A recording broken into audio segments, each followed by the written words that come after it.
Hey guys, कैसे हो आप सब। I hope you all are doing well.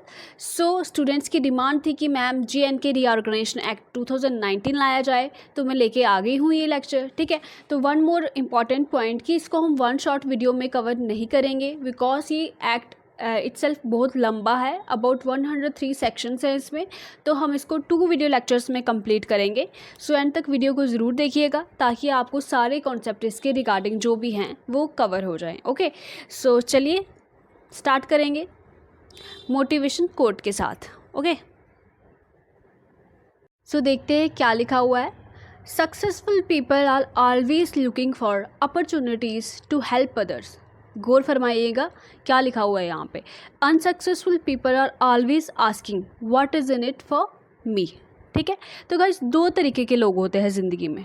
ठीक है, तो ये इसमें 99% लोग कवर हो जाते हैं और इसमें एक 1% लोग रह जाते हैं। ठीक है, तो 99% लोग, ठीक है, तो हम बेसिकली क्या करते हैं कि हम क्या करते हैं, ब्लेम गेम खेलते रहते हैं। ठीक है, हमेशा बोलते रहते हैं, अपने पेरेंट्स हो चाहे, ठीक है, सिबलिंग्स हो, फ्रेंड्स हो, हम ये बोलते रहते हैं यार आपने हमारे लिए क्या किया है। ठीक है, आपने हमारे लिए कुछ नहीं किया। ठीक है, हम आमतौर पे ये बातें सुनते हैं, यार आपने हमारे लिए कुछ नहीं किया। अगर आपने कुछ कर लिया हो उनके लिए कभी, तो वो गिनाते रहते हैं। ठीक है, तो ये बहुत ही गलत तरीका है जीने का। ठीक है, तो इससे हमारी लाइफ में कभी भी कंटेंटमेंट नहीं आएगी, कभी भी हम पीसफुली नहीं रह सकते हैं। ठीक है, तो रादर देन कि किसी को बोलने से पहले हम ये एनालाइज़ कर लें कि यार जो मैं अपनी लाइफ के लिए करना चाहता हूँ, जो मैं अचीव करना चाहता हूँ, क्या उसको करने के लिए मैं अपना 100% दे रहा हूँ। क्या मैं अपने लिए अपना 100% दे रहा हूँ। अगर इसका आंसर नो है तो आप किसी को तो बोलिए ही मत। ठीक है, अगर आप अपने लिए ही 100% नहीं दे रहे हो तो लोग आपके लिए कुछ कैसे करेंगे। ठीक है, तो आपको पहले ये एनालाइज़ करना है कि क्या मैं अपने गोल्स के लिए अपने लिए 100% दे रहा हूँ कि नहीं। ठीक है, और उसके बाद आपको ये बोलने की ज़रूरत ही नहीं पड़ेगी कि किसी ने मेरे लिए कुछ किया है कि नहीं, क्योंकि आप अपने लिए ही सफिशेंट हो जाओगे। ठीक है, किसी से भी बोलने की, किसी से भी मांगने की कोई ज़रूरत ही नहीं आपको पड़ेगी। ठीक है, और जब आप ये चीज़ अटेन कर लोगे, अपनी रिस्पॉन्सिबिलिटी ले लोगे। सबसे इम्पॉर्टेंट चीज़ है लाइफ में कि अपनी रिस्पॉन्सिबिलिटी लीजिए, दूसरों पे डिपेंड मत होइए गाइस। चाहे वो कोई भी तरीका हो, डिपेंडेंसी बहुत ही बुरी चीज़ है किसी भी तरीके से। ठीक है, पहले आप कोशिश कीजिए कि किस तरह से आप अपने खर्चे खुद उठा सकें, फाइनेंशियली इंडिपेंडेंट हो सके।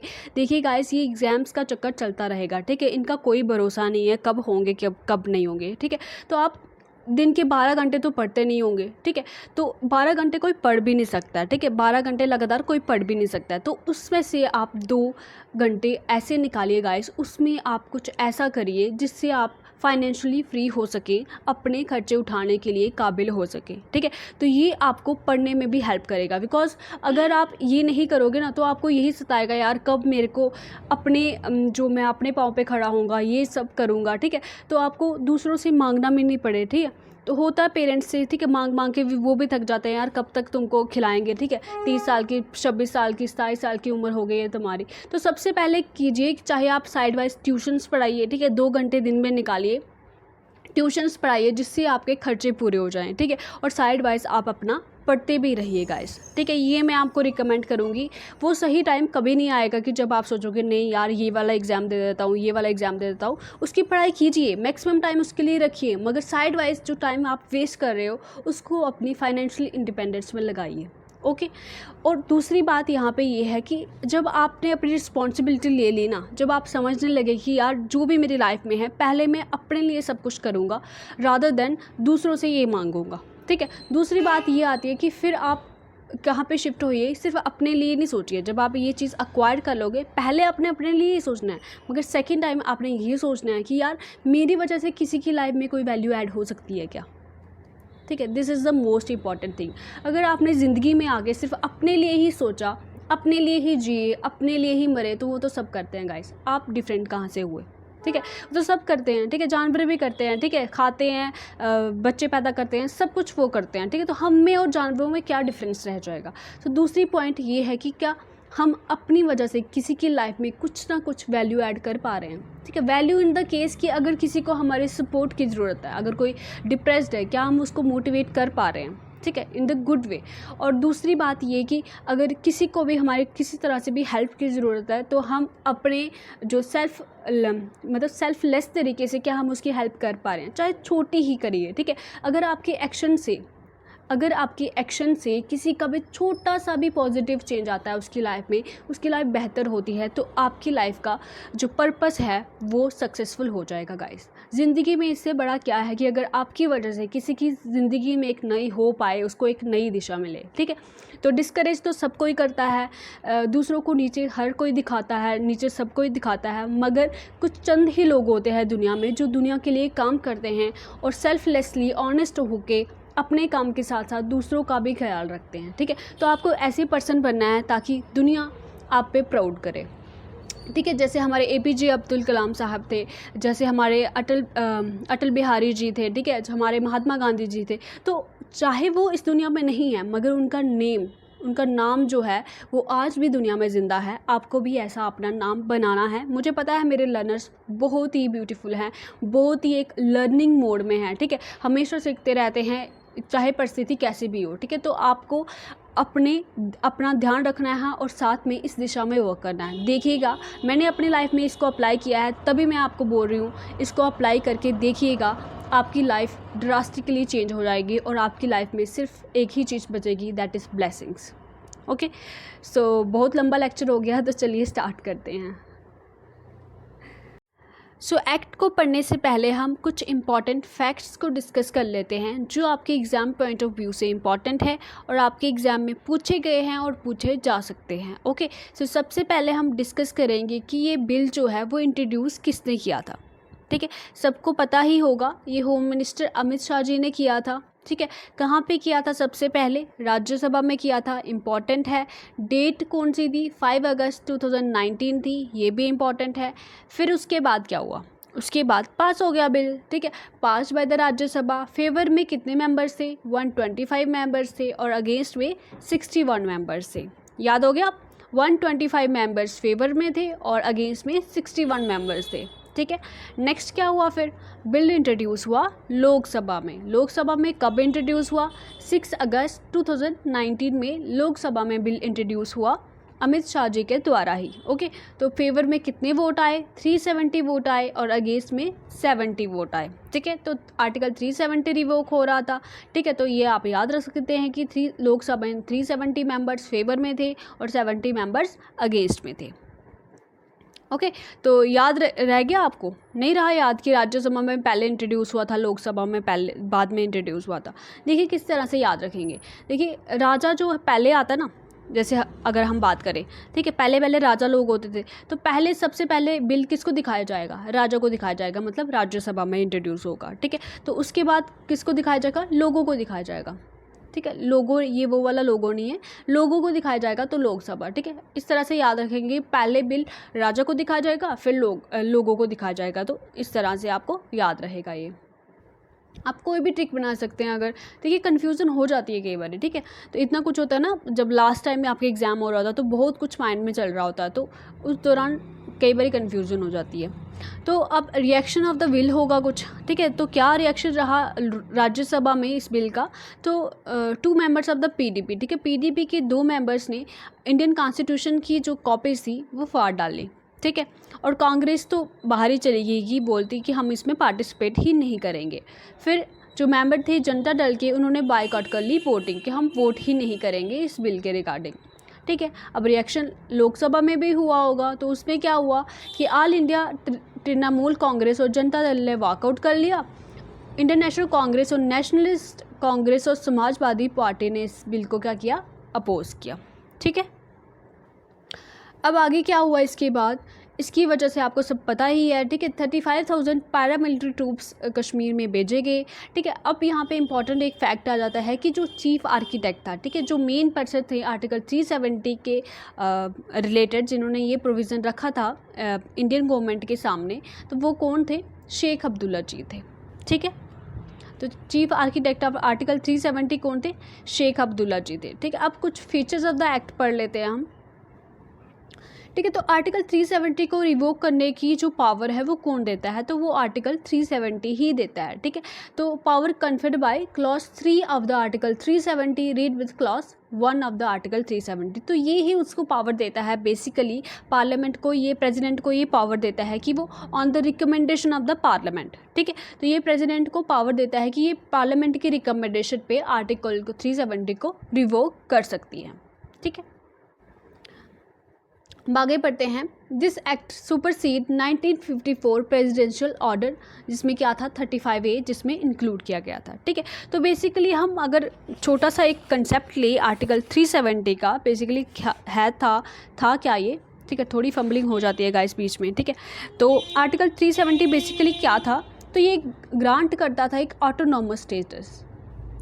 ठीक है, ऑटोनॉमस स्टेटस देता था ये JNK को।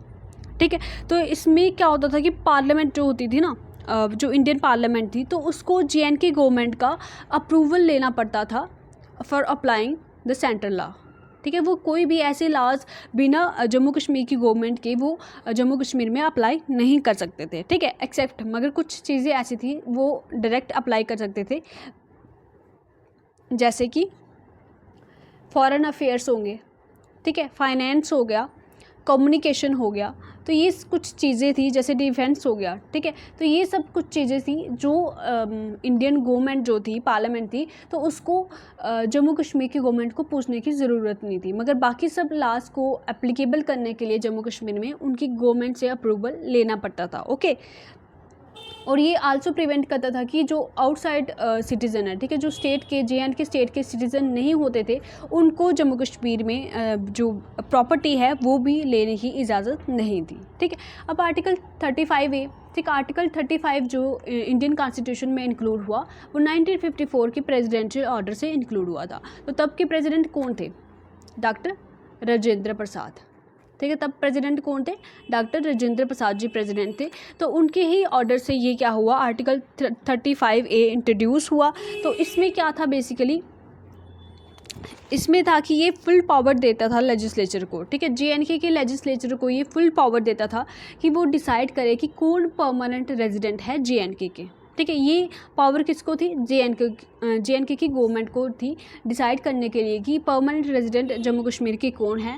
उनको स्पेशल प्रिविलेज प्रोवाइड करते थे। ठीक है, जैसे स्कॉलरशिप्स होगी या प्रॉपर्टी अक्वायर करने की जो हमारी पावर है, ठीक है, उसको ये प्रिवेंट करके रखता था। और JNK के रेजिडेंट्स को एक स्पेशल एक प्रिविलेज देता था और दूसरे स्टेट्स के मुकाबले। ठीक है, जो दूसरे स्टेट्स के लोग यहाँ पर रहते थे ना, तो उनके रिगार्डिंग जम्मू कश्मीर के रेजिडेंट्स को स्कॉलरशिप हो गई, एम्प्लॉयमेंट के रिगार्डिंग, अगर गवर्नमेंट एरियाज़ में कोई एम्प्लॉयमेंट है तो उनमें भी जम्मू कश्मीर के लोगों को स्पेशल इंपॉर्टेंस मिलती थी। ठीक है, तो ये था आर्टिकल 35A।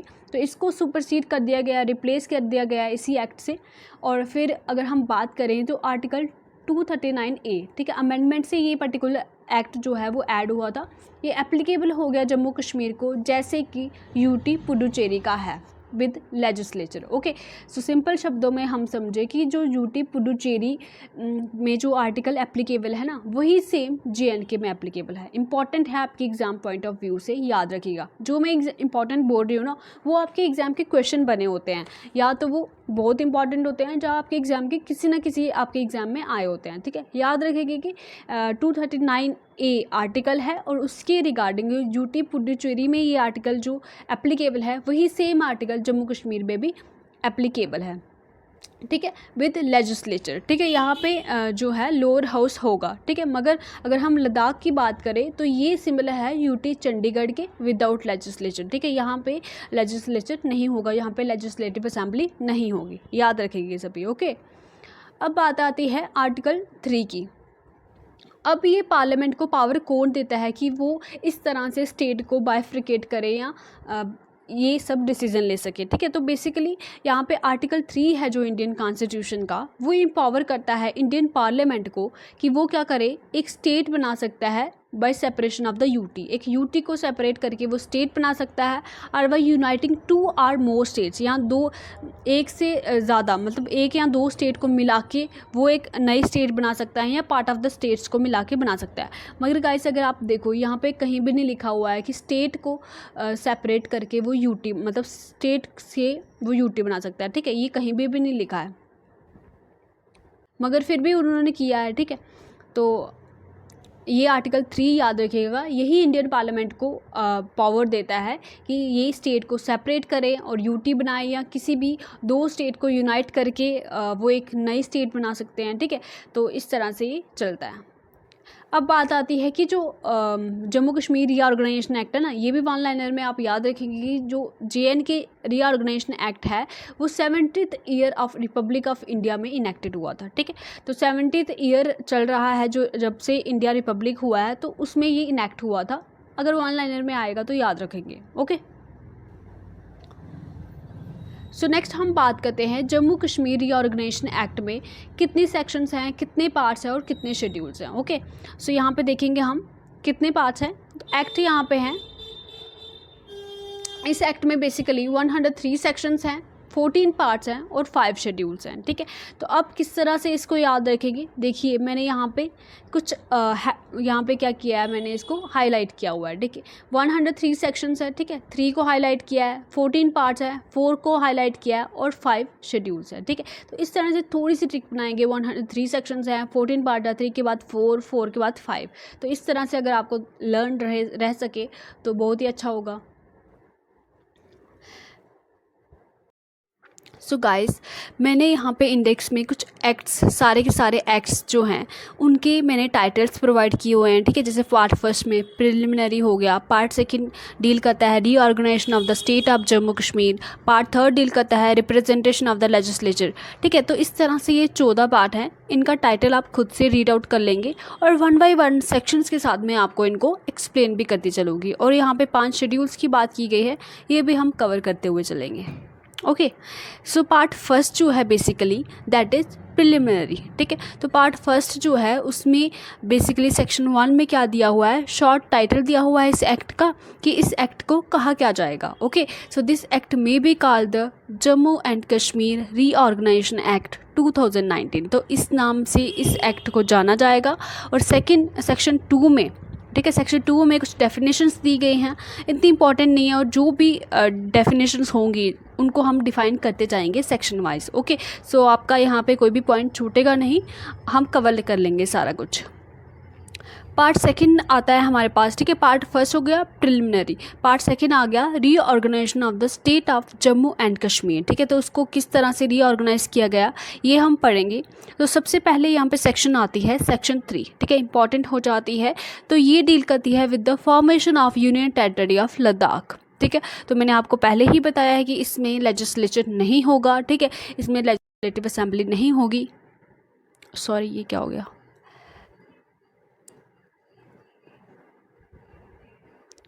ठीक है। तो इसमें लेजिस्लेटिव असेंबली नहीं होगी, ये मैं आपको बता चुकी हूँ।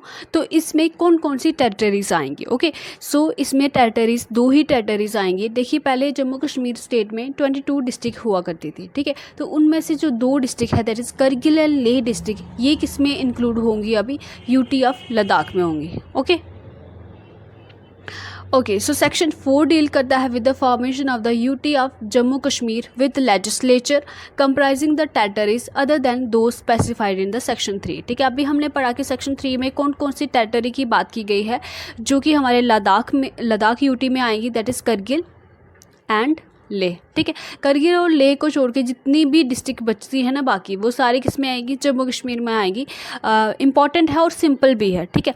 तो सेक्शन 4 डील करता है with the formation of UT of Jammu Kashmir, section 3 deal करता है with the formation of UT of Ladakh without legislature, और जम्मू कश्मीर में क्या होगा, लेजिस्लेचर होगा, ओके। सो सेक्शन 5 डील करता है गवर्नर ऑफ जम्मू कश्मीर, ठीक है। पहले स्टेट्स में क्या होता है, गवर्नर होता है, all of you know that governor होता है। अब जो यूटी के हैं वो क्या होते हैं, लेफ्टिनेंट गवर्नर होता है। तो उसी तरह से जम्मू कश्मीर यूटी का और लद्दाख यूटी का भी एक अपना एक क्या होगा, लेफ्टिनेंट गवर्नर होगा, ये सेक्शन 5 बोलती है, ओके। अब आ जाता है इंपॉर्टेंट यहाँ पे कि सेक्शन 6, ठीक है। सेक्शन 6 पूछा जा सकता है आपके एग्जाम में कि सेक्शन 6 की कौन सी अमेंडमेंट जो इंडियन कॉन्स्टिट्यूशन है उसके साथ डील करता है। सिंपल में कि ये amendment of the first schedule of the constitution के साथ डील करता है, याद रखेंगे, first schedule of the constitution के साथ डील करता है, ठीक है। तो इसमें बेसिकली क्या अमेंडमेंट हुई थी गाइस, देखिए हमारे पास स्टेट्स थी, ठीक है। पहले हमारे पास कितनी स्टेट्स थी, 29 स्टेट थी जम्मू कश्मीर को मिला के, ठीक है। अब क्या होगी, इनकी नंबरिंग होगी, फर्स्ट नंबर पे कोई स्टेट होगी, फॉर एग्जांपल हम हिमाचल प्रदेश ले लेते हैं, ठीक है, एक सेकेंड, ठीक है। फर्स्ट में हिमाचल प्रदेश ले लो, दूसरे में पंजाब ले लो, ठीक है। इस तरह से 15 नंबर पे कौन सी आती थी, हमारी जम्मू कश्मीर आती थी, ठीक है। 15 एंट्री किसकी थी, JNK की थी, ठीक है। तो जम्मू कश्मीर आती थी। अब क्या हुआ, जम्मू कश्मीर स्टेट तो बची नहीं। देखिए अगर रो में, एक सिंपल टर्म में अगर मैं आपको समझाऊं, अगर रो में कुछ बच्चे खड़े हुए हैं, ठीक है, और 15 नंबर वाला बच्चा आप उसको हटा देते हो उसमें से, तो आप क्या करोगे, जो पीछे वाले बच्चे हैं दैट इज 16 एंट्री में जो बच्चे हैं वो क्या होंगे, फिर आप उनको आगे लेके जाओगे, दैट इज जो 16 नंबर पे खड़ा होगा उसको 15 नंबर पे लाओगे, जो 17 पे है उसको 16 नंबर पे लाओगे, है ना। तो उसी तरह जो 16 to 29 बची ना, अब उसको रीनंबर्ड किया गया 15 to 28, ठीक है। तो टोटल स्टेट्स कितनी हो गई हमारी, 28 स्टेट्स हो गई, ठीक है। तो ये छोटा सा कंसेप्ट है, याद रखेंगे। फिर अब उसको डिलीट किया तो फिर रखा कहाँ पे, ठीक है, under the heading second UT after entry 7, ठीक है। अब यूटीज़ की भी एंट्रीज थी, ठीक है। तो इस तरह से 1 2 3 4 करके कुछ यूटीज़ होगी। फॉर एग्जांपल यहाँ पे पुडुचेरी ले लो, ठीक है, दिल्ली ले लो, ठीक है, एग्जाम्पल के तौर में मैं आपको समझा रही हूँ, ठीक है। यहाँ पे दमन एंड दीव ले लो। तो इसी तरह से कुछ एंट्रीज थी। तो आफ्टर 7 एंट्री के बाद जम्मू कश्मीर को 8th एंट्री में इंक्लूड किया गया एज यूटी और लद्दाख को 9th एंट्री में इंक्लूड किया गया एज यूटी, ठीक है। मगर अब भी हम बात करें तो हमारे पास 8 ही यूटीज़ हैं। क्यों, क्योंकि उसके बाद जो हमारा दमन और दीव है और दादरा और नगर हवेली 2 यूटीज़ को मर्ज करके एक ही यूटी बनाया गया, इसलिए हमारे पास अभी यूटी कितनी है, टोटल 8 यूटीज़ है, याद रखिए, 28 states and 8 UTs. Okay, so section 7 किसके साथ डील करता है, ये डील करता है कि जो पावर्स है ना government of UT of Jammu Kashmir की, वो अफेक्ट नहीं होंगी, ठीक है। उनकी पावर्स पे इन सेक्शंस में 3 to 6 सेक्शन में जो कुछ दिया हुआ है ना, तो जम्मू कश्मीर की जो गवर्नमेंट है, यूटी की जो गवर्नमेंट है, उनकी पावर पे इसका कोई असर नहीं होगा और वो अल्टर कर सकती है, जो गवर्नमेंट है जम्मू कश्मीर की वो अल्टर कर सकती है नेम को, एरिया को, बाउंड्रीज़ को of any area of the UT, ठीक है। तो वो यूटी के कोई भी एरिया है, चाहे उसका नेम को वो बदल सकती है, एरिया को बदल सकती है, उसकी बाउंड्री को वो डिफाइन कर सकती है। ये गवर्नमेंट ऑफ द यूटी की जो है वो पावर रहेगी, ठीक है। तो अभी आता है हमारा next part, this is part 3, representation in the legislature, ठीक है। लेजिस्लेचर में किस तरह से रिप्रेजेंटेशन रहेगा लद्दाख का, जम्मू कश्मीर का, ये हम पढ़ेंगे। पहले हम डील करेंगे काउंसिल ऑफ स्टेट्स के साथ, ठीक है। तो सेक्शन 9 इंपॉर्टेंट है गाइस, सेक्शन 9 डील करता है with the council of states that is Rajya Sabha, ठीक है। तो आपके एक्ट में बहुत लंबी लंबी कहानियाँ लिखी हुई हैं, मैंने जितना सिंपलेस्ट फॉर्म में मैं आपको समझा सकती हूँ मैंने समझाने की कोशिश की है, ठीक है। तो सेक्शन 9 यहाँ पे डील करता है with the council of states that is Rajya Sabha, और इसमें जम्मू कश्मीर के, देखिए यहाँ से लद्दाख का कोई भी मेंबर नहीं जाएगा, मगर जम्मू कश्मीर से 4 मेंबर ऑफ द पार्लियामेंट चुने जाएंगे राज्यसभा में, ठीक है। याद रखेंगे कितने राज्यसभा में मेंबर होंगे, 4 मेंबर्स होंगे, ओके। अब हाउस ऑफ द पीपल की बात करते हैं, दैट इज लोकसभा की बात करते हैं। तो section 10 of the Jammu Kashmir reorganisation act जो पार्ट 3 में दी हुई है, वो डील करती है with the representation of the Jammu Kashmir in the Lok Sabha, okay. So 5 seat Jammu Kashmir के लिए रहेंगी और 1 सीट लद्दाख के लिए रहेंगी, ठीक है। चाहे आप में लेजिस्लेचर हो या ना हो, मगर लोकसभा में हर किसी का जो रिप्रेजेंटेशन है वो रहता है, ठीक है। तो याद रखेंगे, इंपॉर्टेंट है, आपके एग्जाम में पूछा जाता है और पूछा जा भी सकता है। नेक्स्ट डील करते हैं section 11 that is election commission, जो है ना वो यूटी जम्मू कश्मीर हो चाहे लद्दाख हो, दोनों के लिए क्या रहेगा, सेम रहेगा, ठीक है। तो election commission is common for both the UTs, okay. So section 12 deal करता है provision as to sitting members, मतलब सिंपल टर्म्स में मैं बताऊं कि जो लोकसभा मेंबर्स की जो ठीक है, LS क्या है यहाँ पे, लोकसभा है, ठीक है। तो शॉर्ट में मैंने यहाँ पे लिखा हुआ है कि जो मेंबर्स है लोकसभा की जो टर्म थी पहले जैसे थी वैसे ही अनअल्टर्ड रहेगी, 5 ईयर्स ही रहेगी, ठीक है। इस टर्म में कोई भी बदलाव नहीं होगा। आई होप यहाँ तक आपको समझ आ रहा होगा। सो आर्टिकल 13 यहाँ पे डील करता है आर्टिकल 239A मैं आपको बता चुकी हूँ पहले भी कि Jammu Kashmir as a UT वो कैसे एडमिनिस्ट्रेट होगी, उसमें कैसे वर्क चलेगा, जैसे कि यूटी ऑफ द पुडुचेरी में चलता है आर्टिकल 239A के अकॉर्डिंग। ए यहाँ पे क्या रिकमेंड करता है, मतलब एक जब बड़ा ए लिखा हो ना तो उसका मतलब होता है अमेंडमेंट हुई है, ठीक है। अब यहाँ पे आपके एक्ट में नहीं दिया हुआ है, मगर एडिशनल इन्फॉर्मेशन मैं यहाँ पे आपको देती हूँ, कोई भी पॉइंट छूटे ना, कि ये जो अमेंडमेंट है ये कैसे हुई थी, ठीक है। तो ये अमेंडमेंट 14th कॉन्स्टिट्यूशन अमेंडमेंट हुआ था 1962 में, उसके दौरान ये अमेंडमेंट हुई थी, ठीक है। याद रखेंगे 14th कॉन्स्टिट्यूशन अमेंडमेंट एक्ट 1962 के दौरान ये अमेंडमेंट हुई थी आर्टिकल 239 में, ठीक है। तो उसके दौरान क्या हुआ था, यूटी पुडुचेरी को इस आर्टिकल के अंडर एडमिनिस्ट्रेट किया जाएगा, और सिमिलर ये ही जम्मू कश्मीर यूटी को एप्लीकेबल है, ठीक है। तो लद्दाख को कौन सी एप्लीकेबल थी, लद्दाख किस तरह से एडमिनिस्ट्रेट होगा, like UT of Chandigarh without legislature, okay. So section 14, ठीक है, सेक्शन 14 जो है ऐसा बहुत बड़ा एक सेक्शन है, तो सिंपल टर्म्स में हम इसको समझेंगे, कोई बहुत बड़ा ऐसे डरावना नहीं है ये। So legislative assembly for the union territory of Jammu Kashmir, और उसकी कंपोजिशन को हम यहाँ पे समझेंगे कि किस तरह से उसकी कंपोजिशन रहेगी, ठीक है। देखिए जो एडमिनिस्ट्रेटर होगा ये यूटी का, उसको कैसे डिजिग्नेट किया जाएगा एज लेफ्टिनेंट गवर्नर, सबको पता है। अब यहाँ पे इंपॉर्टेंट पॉइंट आता है कि किस आर्टिकल के अंडर इनको अपॉइंट किया जाएगा। सो आर्टिकल 239 याद रखेंगे, 239A नहीं है, ए के अंडर क्या होगा, यूटी एडमिनिस्ट्रेट होगी, मगर एडमिनिस्ट्रेटर जो लेफ्टिनेंट गवर्नर है वो किस आर्टिकल के दौरान अपॉइंट होंगे, दैट इज़ आर्टिकल 239। बहुत इंपॉर्टेंट है दोनों चीज़ें, ओके, याद रखेंगे।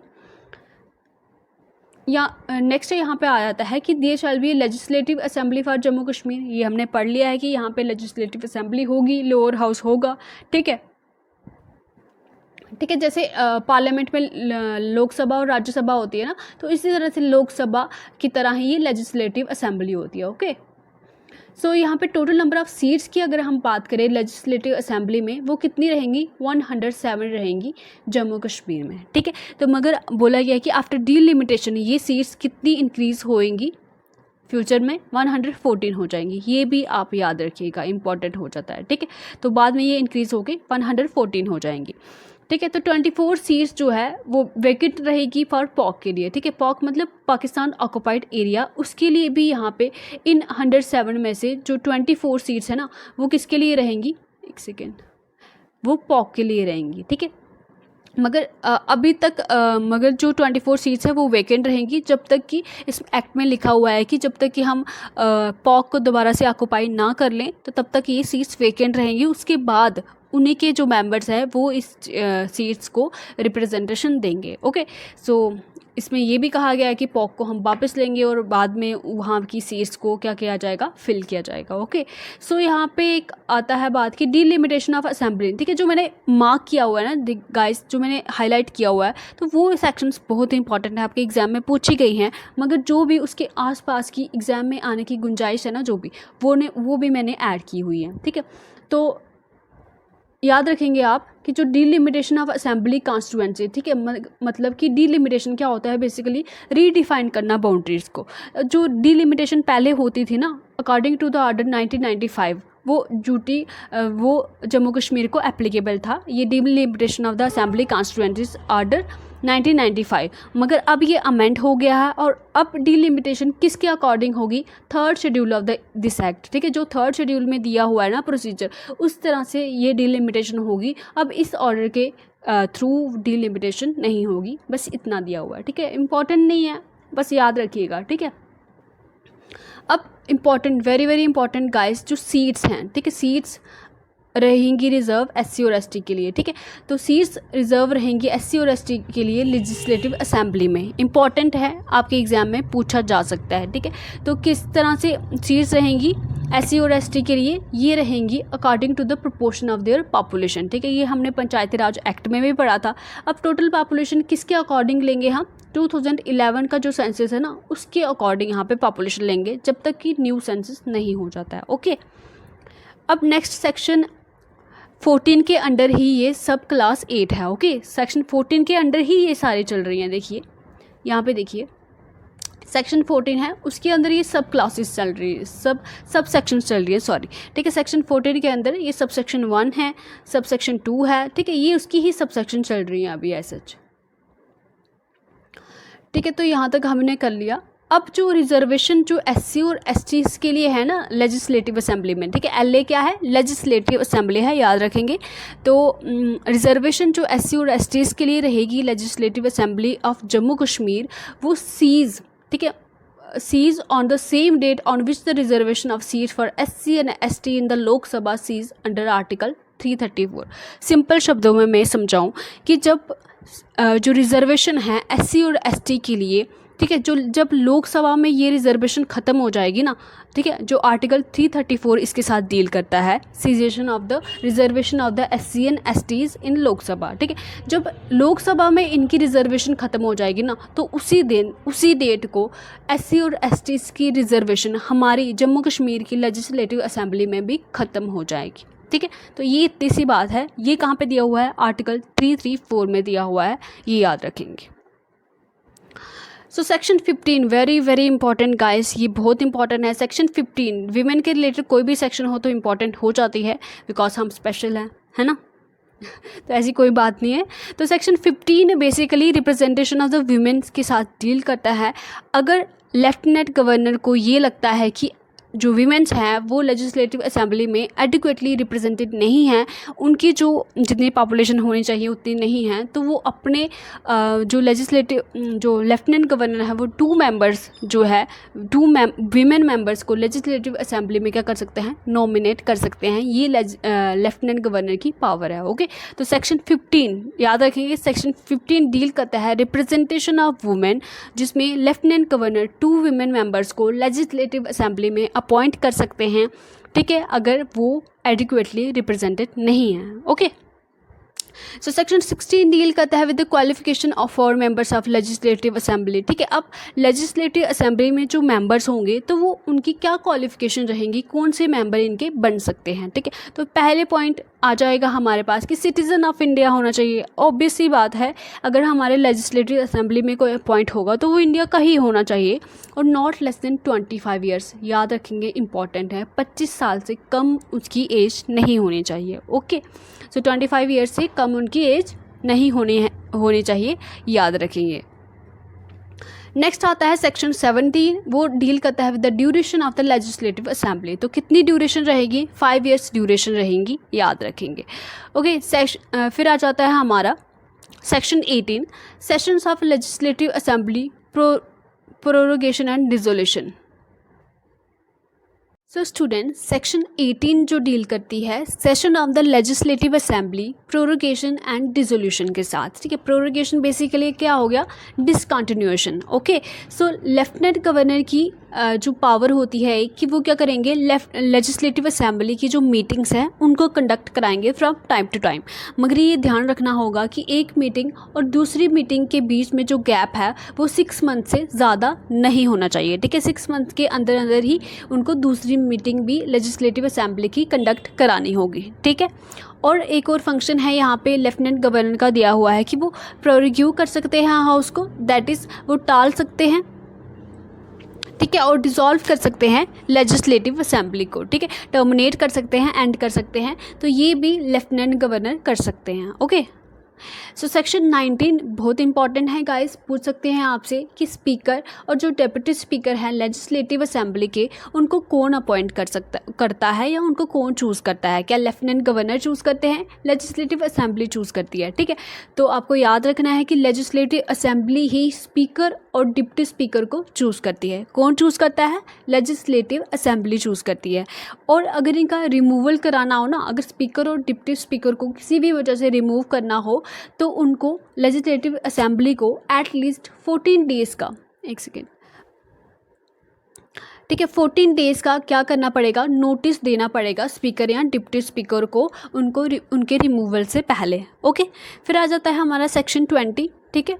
सेक्शन 20 बोलता है कि स्पीकर और deputy speaker not to preside while a resolution for his removal from his office is under consideration. ठीक है, फॉर एग्जांपल देखो अभी स्पीकर और डिप्टी स्पीकर, ठीक है, स्पीकर की क्या होते हैं, क्या फंक्शंस होते हैं उनके स्पीकर्स के। तो बेसिकली स्पीकर क्या होता है, इंचार्ज होता है सारी की सारी प्रोसीडिंग्स का, जो भी मीटिंग्स होती हैं, डिबेट्स होती हैं लेजिस्लेटिव असेंबली में, तो उनका इंचार्ज कौन होता है, उनको जो हेड है वो कौन करता है, स्पीकर करता है। ठीक है, अगर स्पीकर प्रेजेंट नहीं है तो डिप्टी स्पीकर करेगा। मगर अब जब उनके रिमूवल की बात हो रही है तो वो वहाँ पे एज ए अथॉरिटी वहाँ पे वो परफॉर्म नहीं करेंगे अपने फंक्शन, वो वहाँ पे एज इंचार्ज परफॉर्म नहीं करेंगे। यही इस सेक्शन में लिखा हुआ है। ठीक है, अब सेक्शन 21 ये भी बहुत इंपॉर्टेंट है गाइस। तो special address by the lieutenant governor to the legislative assembly. ठीक है, स्पेशल एड्रेस क्या हो गया, बेसिकली एक इंपॉर्टेंट स्पीच आप बोल सकते हो। ठीक है, कब जो लेफ्टिनेंट गवर्नर है वो स्पीच देंगे लेजिस्लेटिव असेंबली में, कौन से ओकेजन पे देंगे, तो ये इस सेक्शन में दिया हुआ है, that is section 21। Okay, so at the commencement, ठीक है, जब स्टार्ट होगा first session after each general election, ठीक है, टू द लेजिस्लेटिव असेंबली। ठीक है, 2 ही बार ये अपनी स्पीच देंगे। पहली बार वो, एक सेकेंड गाइस, सो गाइज़ 2 ही बारी ये स्पेशल एड्रेस देंगे, अपनी स्पेशल स्पीच देंगे लेफ्टिनेंट गवर्नर लेजिस्लेटिव असेंबली में। पहली बार तो तब कि जब जनरल इलेक्शंस होंगी ना, जब लेजिस्लेटिव असेंबली के लिए मेंबर चुनेंगे, ठीक है, तो उस समय ये अपनी स्पीच देंगे लेजिस्लेटिव असेंबली को। और दूसरी बार जब भी नया साल होगा, जब भी न्यू ईयर होगा, तो उसके स्टार्टिंग में जो भी लेजिस्लेटिव असेंबली की पहली मीटिंग होगी एक नए साल में, तो तब भी लेफ्टिनेंट गवर्नर जो है अपनी स्पीच देंगे लेजिस्लेटिव असेंबली में। ठीक है, आई होप आपको ये पॉइंट क्लियर हुआ होगा। सो सेक्शन 22 क्या बोलता है कि rights of the ministers and advocate general to speak and to take part in the proceeding of the legislative assembly. ठीक है, अब जो मिनिस्टर हैं JNK यूटी के या एडवोकेट जनरल है JNK यूटी के, तो उनको ये पावर है कि वो बोल सकते हैं और जो भी प्रोसीडिंग, जो भी एक्शंस लिए जा रहे हैं लेजिस्लेटिव असेंबली में, उनमें वो अपना पार्ट ले सकते हैं, उनको ये राइट है। ओके, सो सेक्शन 23 बोलता है कि right to the lieutenant governor to address and send message to the legislative assembly with respect to a bill pending. ठीक है, अगर लेजिस्लेटिव असेंबली में कोई भी बिल पेंडिंग है तो लेफ्टिनेंट गवर्नर के पास ये पावर है कि वो उनको मैसेज भेज सकती है कि इस पेंडिंग बिल को इसकी फर्दर प्रोसीडिंग कराई जाए, या जो भी वो एक्शन उस पर लेना चाहते हैं वो कराया जाए। ठीक है, तो ये पावर है लेफ्टिनेंट गवर्नर की, वो लेजिस्लेटिव असेंबली को इसके रिगार्डिंग मैसेज सेंड कर सकते हैं। नेक्स्ट आ जाता है हमारा सेक्शन 24। सेक्शन 24 डील करता है with oath and affirmation by members of the members. ठीक है, तो जो लेजिस्लेटिव असेंबली के मेंबर्स हैं ना, वो ओथ और अफर्मेशन किसके सामने लेंगे, किसकी प्रेजेंस में लेंगे, तो लेफ्टिनेंट गवर्नर जो JNK यूटी का होगा, तो उसके सामने वो ओथ और अफर्मेशन लेंगे। ठीक है, सेक्शन 25 डील करता है voting in assembly, power of assembly to act notwithstanding vacancies and quorum. ठीक है, तो इसको एज सच इतना बड़ा नाम नहीं आपने याद रखना, इसमें जो है उसको आप याद रखेंगे कि स्पीकर जो है वो वोट नहीं कर सकता एज जनरल, जब प्रोसीडिंग होगी तो वहाँ पे वो वोट नहीं करेगा। ठीक है, जनरली वो वोट नहीं करेगा, मगर इन केस अगर इक्वालिटी ऑफ वोट्स होती है, ठीक है, फॉर एग्जांपल उनके फेवर में भी 10 वोट्स है और अगेंस्ट भी 10 वोट्स है, तो इस केस में स्पीकर को पावर है कि वो वोट कर सकता है किसी भी फेवर में। ठीक है, तो ऐसे तो जनरल वे में वो वोटिंग नहीं करेंगे, मगर इन केस अगर इक्वालिटी हो जाती है वोट्स की, तो वहाँ पे वो अपना जो वोट है वो दे सकते हैं। अब क्वारम की बात आती है। ठीक है, क्वारम मैंने आपको बताया हुआ है कि जो मिनिमम नंबर ऑफ़ पीपल है, ठीक है, जो मिनिमम नंबर ऑफ़ पीपल हैं जो चाहिए होते हैं, ठीक है, मिनिमम नंबर ऑफ़ पीपल जो चाहिए होते हैं एक ऑफिशियल डिसीजन लेने के लिए, तो वो क्या होता है, क्वारम होता है। ठीक है, तो कितने मेंबर्स चाहिए होते हैं लेजिस्लेटिव असेंबली में एक ऑफिशियल डिसीजन लेने के लिए, या तो 10 मेंबर्स या तो 1/10 of the total members of the legislative assembly. ठीक है, या तो 10 मेंबर्स होने चाहिए, या तो 1/10 जितने भी मेंबर्स प्रेजेंट हैं उनका 1/10 होना चाहिए। इनमें से जो भी बड़ा होगा वो हम ले लेंगे। ठीक है, मतलब अगर 10 मेंबर्स हैं या 1/10 जो टोटल मेंबर्स है, अगर वो ज़्यादा मेंबर्स हैं तो हम वो वाले मेंबर्स चूज़ करेंगे, 10 मेंबर्स को रहने देंगे। ठीक है, इनमें से जो भी बड़े नंबर में मेंबर्स होंगे उनको हम चूज़ कर लेंगे। ठीक है, 10 मेंबर्स या 1/10 of the total members of legislative assembly important होता है, याद रखिएगा।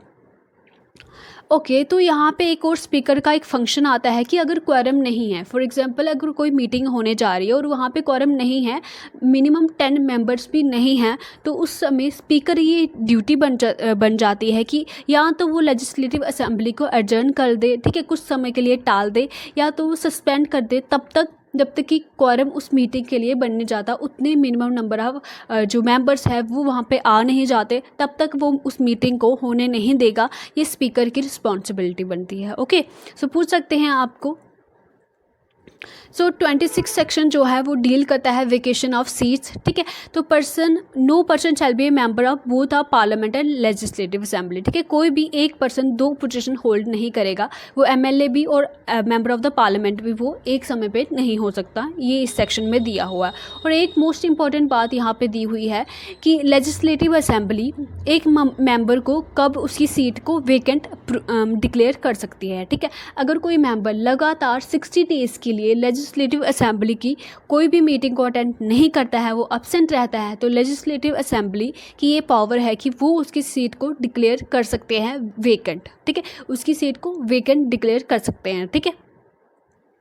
अब सेक्शन 27 डील करता है विद डिसक्वालिफिकेशन फॉर मेंबरशिप, ठीक है। कौन कौन से जो मेंबर होंगे वो डिसक्वालीफाई होंगे मेंबरशिप के लिए, वो लेजिस्लेटिव असेंबली के मेंबर नहीं बन सकते, ठीक है। इसमें ऐसा कुछ इंपॉर्टेंट दिया नहीं हुआ है कि अगर कोई गवर्नमेंट जॉब कर रहा है ऑलरेडी ही, ठीक है, तो वो लेजिस्लेटिव असेंबली का मेंबर नहीं होगा, ठीक है। तो इतना इंपॉर्टेंट है नहीं इसमें।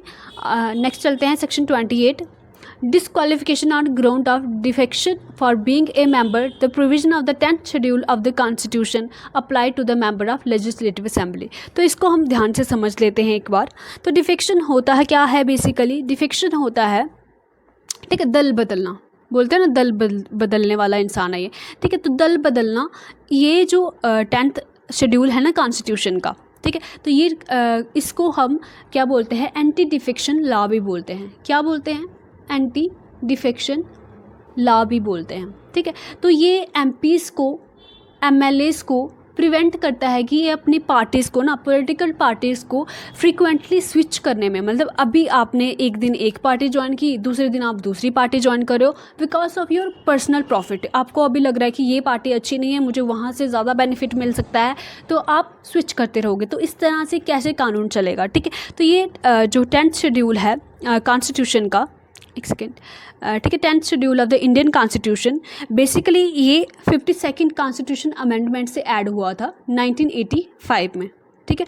तो इसको हम एंटी डिफेक्शन लॉ भी बोलते हैं, और ये प्रिवेंट करता है पॉलिटिकल पार्टीज़ को अपनी पॉलिटिकल पार्टीज़ बदलने में, ठीक है। तो फॉर एग्जांपल ऐसे तो पॉलिटिकल पार्टीज़ बदलते हैं, ठीक है, इसका भी क्राइटेरिया होता है, इतना डीप में हम नहीं जाएंगे। फॉर एग्जांपल आप समझ लीजिए कि अगर कोई मेंबर है, ठीक है, अगर कोई पॉलिटिकल पार्टी का मेंबर है, उसने इस वाली पॉलिटिकल पार्टी को लेके मतलब वोटिंग की है, इस वाली पॉलिटिकल पार्टी की सीट लेके वो किया है, चुनाव लड़ा है, ठीक है। अब ऐसे नहीं है कि चुनाव के बाद वो बोलेगा कि मैं दूसरी पार्टी में जा रहा हूँ, तो ऐसा नहीं होगा। इस केस में उसकी जो मेंबरशिप है, उसकी जो सीट है वो रद्द कर दी जाएगी।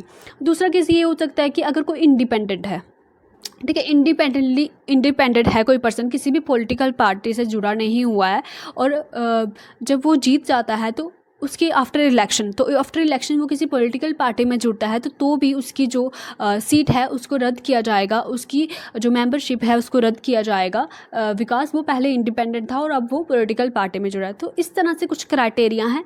तो ये 10th शेड्यूल जो कॉन्स्टिट्यूशन का है, ये भी हमारी जो है जम्मू कश्मीर यूटी को अप्लाई होता है, जिससे वो अपनी जो दल बदलने को रोक सकते हैं। ओके, सो सेक्शन 29 बोलता है कि अगर कोई भी पर्सन, ठीक है, without making oath and affirmation, या वो क्वालिफाइड ही नहीं है लेजिस्लेटिव असेंबली में बैठने के लिए, या उसको डिसक्वालीफाई किया गया है किसी भी रीज़न से, तो उसको 500 की पेनल्टी लग सकती है अगर वो वोटिंग करता है लेजिस्लेटिव असेंबली में। ओके, समझ आया होगा, एक बार पढ़ लेते हैं। Penalty for sitting and voting before making oath और affirmation or when not qualified और व्हेन डिसक्वालीफाइड, ठीक है, 500 की पेनल्टी उनको देनी पड़ेगी। अब बताता है section 32, extent of legislative power, ठीक है। तो लेजिस्लेटिव पावर किस तरह से वो अपने परफॉर्म कर सकते हैं लेजिस्लेटिव असेंबली। तो लेजिस्लेटिव असेंबली जो जम्मू कश्मीर की है, इसमें दिया हुआ है कि वो लॉस बना सकती है होल और any part of the UT. वो यूटी के किसी भी पार्ट के लिए या पूरी यूटी के लिए वो लॉ बना सकती हैं जो भी स्टेट लिस्ट में दिए हुए हैं या जो कंकरेंट लिस्ट में दिए हुए हैं। ठीक है, मगर किसको छोड़ के? पब्लिक ऑर्डर को छोड़ के और पुलिस को छोड़ के। एक सेकेंड, पुलिस और पब्लिक ऑर्डर को छोड़ के वो किसी भी जो सब्जेक्ट है, कोई भी जो सब्जेक्ट है स्टेट लिस्ट में है चाहे वो कंकरेंट लिस्ट में है, उसमें वो लॉ बना सकती है legislative assembly of the Jammu Kashmir UT. ठीक है, पब्लिक ऑर्डर और पुलिस को छोड़ के, ये आप याद रखिएगा, इंपॉर्टेंट हो जाता है। ठीक है, तो हमारे पास कितनी लिस्ट होती है? एक स्टेट लिस्ट होती है, सेंट्रल लिस्ट होती है और एक कंकरेंट लिस्ट होती है। ओके, तो स्टेट लिस्ट में स्टेट लॉ बना सकती है। ठीक है, यूटी हो तो यूटी बनाएगी, सेंट्रल लिस्ट में सेंटर बनाएगी और कंकरेंट लिस्ट में स्टेट और सेंटर दोनों बना सकती हैं। ठीक है, तो इसमें उन्होंने बोला कि स्टेट लिस्ट में जितने भी सब्जेक्ट हैं उनमें वो लॉ बना सकती है, मगर पब्लिक ऑर्डर और पुलिस के केस में सेंटर लॉ बनाएगी, जम्मू कश्मीर यूटी की जो लेजिस्लेटिव असेंबली है वो लॉ नहीं बनाएगी। ओके, सो सेक्शन 35 बोलते हैं कि अगर लेजिस्लेटिव असेंबली कोई लॉ बनाती है और पार्लियामेंट, जो इंडियन पार्लियामेंट, वो लॉ बनाती है, तो पार्लियामेंट का जो लॉ है वो इंपॉर्टेंट माना जाएगा, ये प्रिवेल होगा, ना कि लेजिस्लेटिव असेंबली का। ठीक है, तो ये कुछ इसमें दिया हुआ है। सेक्शन 41 डील करता है एनुअल फाइनेंशियल स्टेटमेंट। ठीक है, वेरी वेरी इंपॉर्टेंट गाइस, कि ये पूछा जा सकता है कि जम्मू कश्मीर ऑर्गेनाइजेशन एक्ट में कौन सी section annual financial statement that is budget के साथ डील करती है। तो कौन सी डील करती है? सेक्शन 41 याद रखेंगे। सेक्शन 47 भी इंपॉर्टेंट हो जाता है, ऑफिशियल लैंग्वेज और languages of UT and language to be use in the legislative assembly thereof. Okay, so business है ना जो लेजिस्लेटिव असेंबली का, और वो किस में चलेगा? या तो यूटी की ऑफिशियल लैंग्वेज है उसमें चलेगा, या हिंदी और इंग्लिश में चलेगा। ठीक है, अभी आपको पता है कि हमारी ऑफिशियल लैंग्वेज कौन कौन सी है? हिंदी है, इंग्लिश है, डोगरी है, कश्मीरी है, उर्दू है। ठीक है, ये कुछ ऑफिशियल लैंग्वेजेस होंगी। तो इस सेक्शन में दिया हुआ है, सेक्शन 47 में, कि जो बिज़नेस है वो इन्हीं लैंग्वेजेस में चलेगा। बट इन केस अगर कोई मेंबर अपने आप को एक्सप्रेस नहीं कर पा रहा है इन लैंग्वेजेस में, ठीक है, जो दी हुई है यहाँ पे, या हिंदी और इंग्लिश में भी एक्सप्रेस नहीं कर पा रहा है, तो ये स्पीकर जो है, स्पीकर की पावर है कि वो उसको परमिट कर सकता है, आज्ञा दे सकता है कि वो अपने आप को उसकी मदर टंग में ही एक्सप्रेस करे। ठीक है, वो लेजिस्लेटिव असेंबली में जो भी बोलना चाहते हैं वो अपनी मदर टंग में ही बोल दे, ये स्पीकर उनको पावर देता है। ठीक है, अब आती है बात सेक्शन 48 की, language to be use for acts and bill. ठीक है, जो आमतौर पे जो एक्ट्स और बिल्स के लिए लैंग्वेज यूज़ होगी वो कौन सी यूज़ होगी? इंग्लिश यूज़ होगी। ओके, और अगर लेजिस्लेटिव असेंबली इन केस अगर वो कोई अदर लैंग्वेज यूज़ करती है किसी भी बिल के लिए, किसी भी एक्ट के लिए, तो ये इंपॉर्टेंट हो जाता है कि उसको ट्रांसलेट करना पड़ेगा, उस पर्टिकुलर एक्ट को, बिल को, जिस भी वो लैंग्वेज में लिखा हुआ है। ठीक है, तो उसको ट्रांसलेट करना पड़ेगा इंग्लिश लैंग्वेज में और ऑफिशियल गैजेट में उसको पब्लिश करना पड़ेगा। ओके, अब सेक्शन 49 डील करता है restriction on discussion in the legislative assembly with respect to conduct of any जज ऑफ द सुप्रीम कोर्ट और of high court in the discharge of his duties. ठीक है, फॉर एग्जांपल अगर supreme court ने कोई decision लिया है, high court के जज ने कोई डिसीजन लिया है, तो उसकी डिस्कशन लेजिस्लेटिव असेंबली में नहीं होगी, इस पर रिस्ट्रिक्शन है। ओके, तो लेजिस्लेटिव असेंबली इस पे डिस्कस नहीं करेगी, जो भी हाई कोर्ट के डिसीजन है, जो भी सुप्रीम कोर्ट के डिसीजन है, उनके जजेस ने जो भी डिसीजन लिए हैं, तो उन पे वो अपना डिस्कशन नहीं करेगी। इन द सिमिलर वे कि कोर्ट भी जो है वो जो लेजिस्लेटिव असेंबली की जो प्रोसीडिंग है उसमें इंटरफेयर नहीं करेंगे। ठीक है, तो गाइस ये थी आज की वीडियो, नेक्स्ट पार्ट भी आपको जल्दी ही मिल जाएगा। ठीक है, सो गाइस आज की वीडियो हम यहीं तक रखेंगे, नेक्स्ट वीडियो में हम इस टॉपिक को कंप्लीट करेंगे and then we will do the MCQ session. Okay, so एक बच्चों का पूछना होता है कि मैम PDF कहाँ से मिलेगा। ठीक है, तो PDF के लिए आप IG कॉमर्स चैनल का जो टेलीग्राम चैनल है उसको आप ज्वाइन कर सकते हैं, वहाँ पे आपको सारी PDFs मिल जाएंगी। और इन केस अगर आपको पता नहीं चलता है कहाँ से ज्वाइन करना है, तो हम कमेंट सेक्शन में IG कॉमर्स क्लासेस के टेलीग्राम चैनल का लिंक पिन डाउन कर लेंगे। ओके, तो आप वहाँ से ईजिली एक्सेस कर सकते हो। ओके, सो नेक्स्ट डाउट आता है कि ma'am is it sufficient for exam. ठीक है, तो गाइस आप देखिए, आप देख सकते हो, आप MCQ लगा के देख सकते हो। ठीक है, आप प्रीवियस ईयर क्वेश्चन पेपर उठा के देख सकते हो कि जो मैं पढ़ा रही हूँ या जो भी आप जिस भी सोर्स से पढ़ रहे हैं, क्या वो सफिशेंट है कि नहीं। ठीक है, तो मैं एज सच जितना भी आपके लिए इम्पॉर्टेंट है, ठीक है, अब ये एक्ट है तो इसके ऑफिशियल वेबसाइट से जो डॉक्यूमेंट है उसी से पढ़ाएंगे ना। ठीक है,